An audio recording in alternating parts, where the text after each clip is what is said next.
All right, what's going on, guys? How you doing? Just waking up, started a new job, so I'm beat.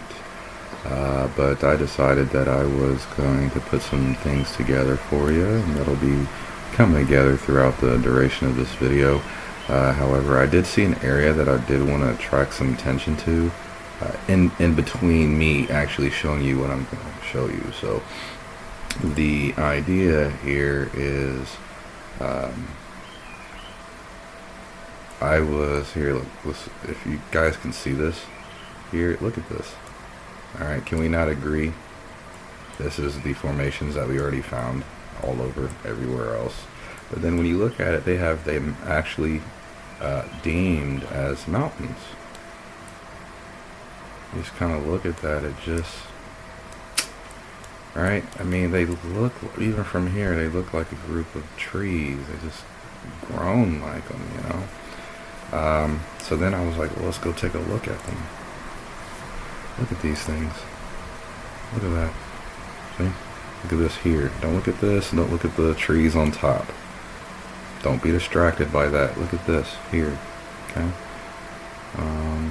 This is Cero. Here, look, I'll show you. You guys can go do your own research for yourself. Oops. Why is this being kind of hokey? Okay. Cerro del... Here, look. Come on, give it to me. See, it doesn't want to give it to me. Maybe I have to be in the center. Cerro del Ola. Okay. Cerrito Negro. So that'd be like black, whatever Cerrito means. Here, look at these. Look at that. See? When you look across the land like that, it's real easy.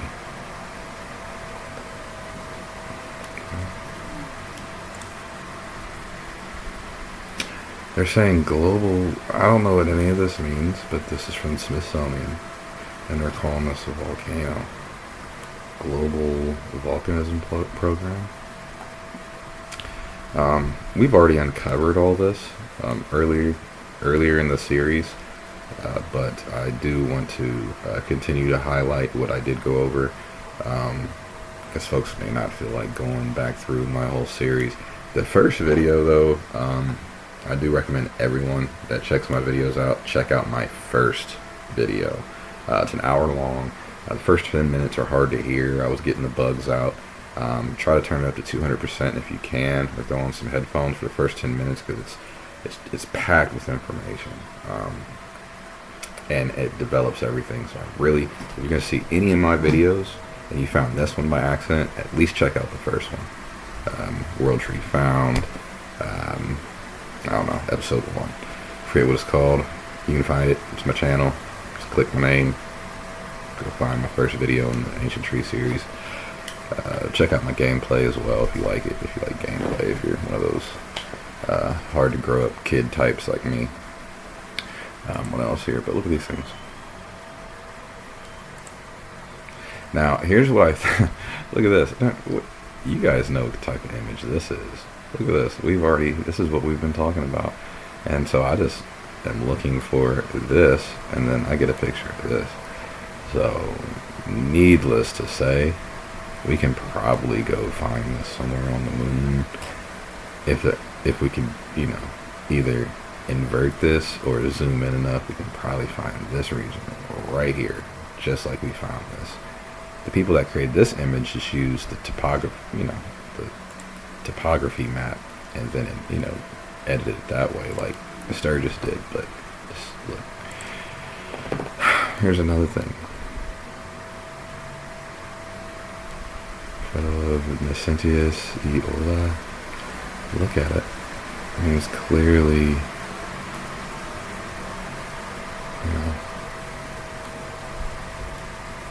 look at it. When you look at it, see this slope here. See, I think that's more credence to that flood. Not anybody chopping these things down. They were underwater, and underwater tides broke them and then smoothed them out. Now, some of them were high based on the topography of the land, so the water levels and then the adjacent water around it was able to flatten the top. But the other ones that were underneath those ones, closer to the floor bed, experienced something like this in regards to the level and water currents. Hopefully that makes sense to everybody. I'm just looking, right?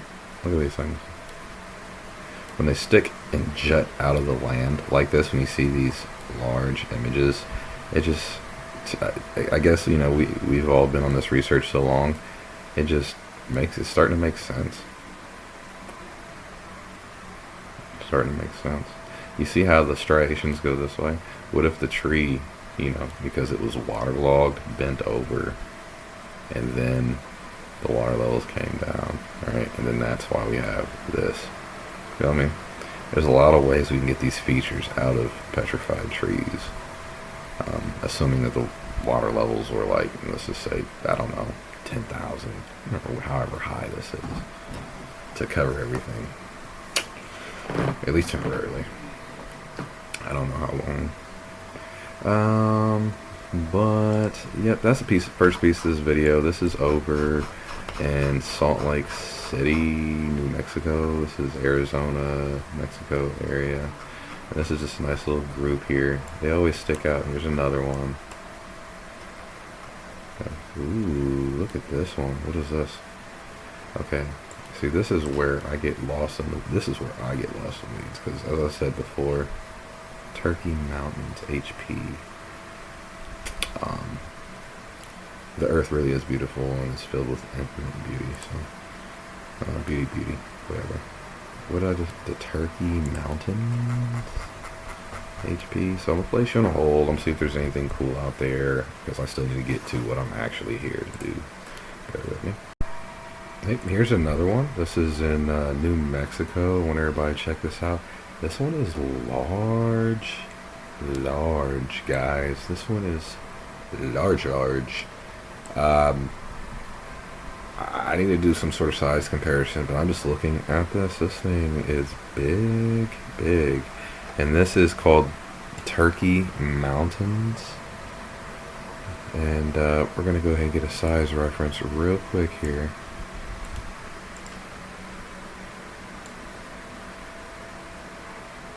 "32 miles in diameter, 10 miles across." 10 miles across. Wowzers.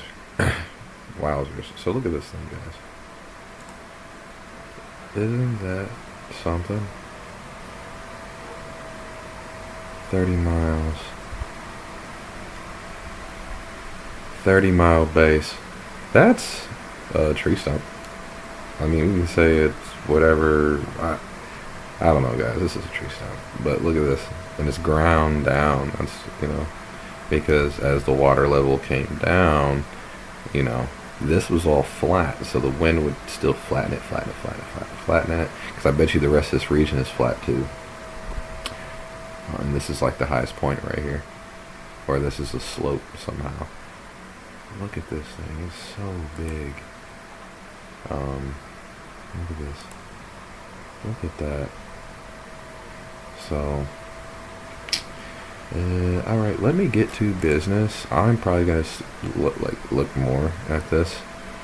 This is one of the coolest looking ones. I mean, it's just right there, smack dab in the middle. You can see it however you want to see it.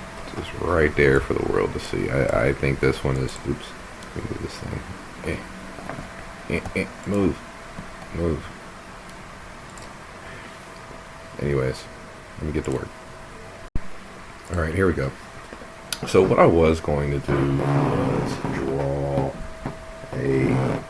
another image like I did with the Devil's Tower to show you the degradation and how the theory works on the fruit and the seeds that we found. I'm not going to do that. I'm just going to tell you guys, come over here to Imaginationland and then use my video, my last video with the Devil's Tower presentation and diagram to imagine what I'm saying here, because I'm looking at this, dude. I'm not an artist. my imagination is limited to how I can put this on paper. It's just, alright, so what we're looking at here is one of two things, okay? So we're not going to say definitive. First I was thinking roots, and then this would be like a root that comes out the ground, and a seed like a mushroom. And I don't want to say that these plants didn't operate in some sort of otherworldly capacity. I don't want to like rule that out because we don't know, but let's look at what we do know. You see all this brown here, this comes right back to the sap flows. So this tree here, this would have been a branch. See, here's the branch sort of thing, okay? This would have been like a branch, all right, or root. But bear with me, as this thing was dying, it was covered in sap. See, this is all sap here. See all this flowing out? This is the blood of the tree, sap. It covers it and immortalizes it. So it turns it into sand as it dries out and blows away. Okay. Now again, this is back one of these quarries, right? But this is what I'm saying is fruit or a seed. You see this area here? This broke down quicker than everything else did. If you can see, it's a different color. It broke down. So as the water levels would have came down, the different pieces and parts of the tree, as this water pulled out for good, would have still decomposed this area in different speeds and fashions and down. But again, you know, talking about like if there was some sort of seed or something like that in there, that would definitely constitute why it's this way here. We can go on and say that this actually just could be a tree, but when you look at this whole formation, it doesn't entirely match anything else we've seen anywhere else. Excuse me, got my coffee here. But again, you're imagining, if you can't imagine, you know, we got, bear with, I'm not going to do it on camera. You got this. Alright, so it's Mr. Crude drawing here. So I couldn't help myself. I did want to try to put something in your imagination here, get you some Inception going on. No Leonardo DiCaprio. So I know this thing looks crazy, but right? Do we see that? Do we see that happening? Now we could turn around and say this is an actual just straight tree. If you look at the rest of this area, it doesn't really match some of the tree. This looks like this would be some sort of seed or fruit, some sort of, you know, produced produce from the vegetation in the land. So I don't even say it's part of a tree. This could be a giant tomato. You know, this could be a giant grape. Reason why aesthetically I made it a grape is because the stories of Zeus and the wine that he would drink is the grapes are from the world tree, and they gave him wisdom, and that's why drinking wine was associated with divinity. So I just want to pull, maybe, you know, these large grapes are the grapes of old, and that's how they discovered wine. I don't know, I don't want to go there, but this is just adding credence to my other movies here, like this one, right? Was so much. It really is so much. Let's take a look at this, see what's going on here.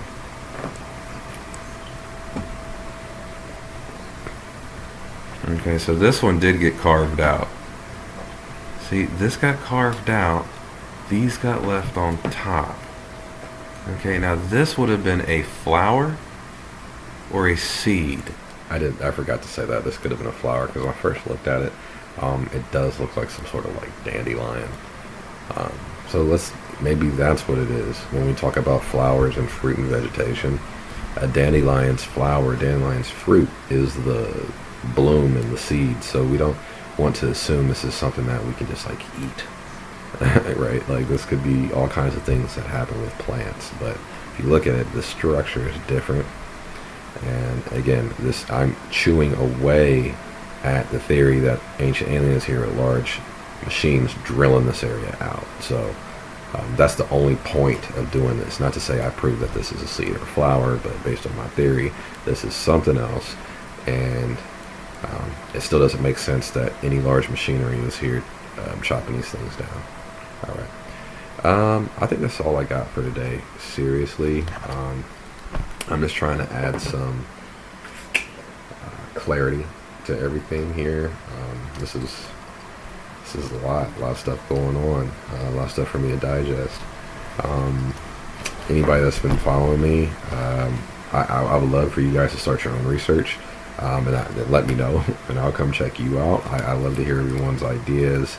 I love to hear that the community is watching. I've been checking out some of my other people's videos, like John Levy. I haven't heard much from ODD in a while, like you guys haven't either. He only puts out music videos right now, and he needs to get back to research. Rosette Delacroix, she's been quiet for years. But like, why is that? I can tell that everybody is watching everybody's videos. I don't know if my videos have actually gotten views from some of these other guys that are known, but I can tell that this stuff is starting to get out, and at least to my theory that we have a hive mind consciousness, but that has nothing to do with the series. But anyways, guys, you take care. Namaste. Keep the hive light upon you, and I'll talk to you guys later. Peace.